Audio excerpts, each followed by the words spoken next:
வணக்கம் நண்பர்களே, AKS creative கிரியேஷனுக்கு உங்களை அன்போடு வரவேற்கிறேன். இன்றைக்கி நம்ம பார்க்க போகிறது சிக்கன் 65 தான் பண்ண போகிறோம். அதுக்கு போன்லெஸ் சிக்கனாக எடுத்துகிட்டு நல்லா க்ளீன் பண்ணி எடுத்து வச்சுருக்கேன். இதன் கூட பார்த்திங்கன்னா கொஞ்சம் போல் தயிரும், மஞ்சள் தூள், இஞ்சி பூண்டு விழுது சேர்த்துருக்கேன்.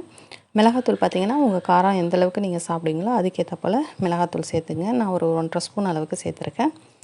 இதோட மிளகுத்தூள் கொஞ்சமாக பொடி பண்ணது சேர்த்துட்டு ஒரு முட்டை வந்து சேர்த்துடலாம். சேர்த்துட்டு இதோட 2 ஸ்பூன் அளவுக்கு கார்ன்ஃப்ளவர் மாவும் 1 ஸ்பூன் அளவுக்கு அரிசி மாவும் சேர்த்துக்கிறேன்.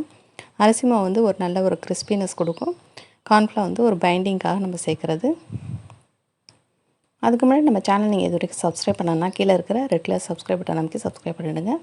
கூடவே பக்கத்தில் ஒரு பெல் சிம்பிள் வரும், அதையும் ப்ரெஸ் பண்ணிவிடுங்க. அதில் ஆளுங்கிற ஆப்ஷனை செலக்ட் பண்ணிவிடுங்க.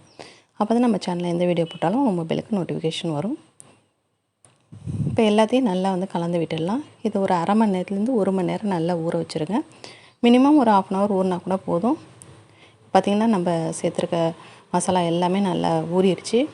இப்போ நம்ம எண்ணெயை நல்லா சூடு பண்ணிவிட்டு ஒரு மீடியமான ஃப்ளேமில் வச்சுட்டு ஒவ்வொரு பீசஸாக உள்ளே சேர்த்துட்டு நம்ம நல்லா கோல்டன் ப்ரௌன் ஆகிற அளவுக்கு நல்லா வந்து பொரித்து எடுத்துடலாம். இது நல்லா பொரித்து எடுக்கும்போது எண்ணெய் வந்து ஒரு மிதமான சூட்லேயே இருக்கட்டும். அப்போ தான் வந்து நல்லா உள்ள சிக்கன்லாம் நல்லா வேகும். இப்போ ஒரு பக்கம் நல்லா வெந்துருச்சு, அடுத்த பக்கம் வந்து நல்லா திருப்பி விட்டுடலாம். இப்போ நமக்கு டேஸ்டியான சிக்கன் வந்து 65 ரெடி ஆகிடுச்சு.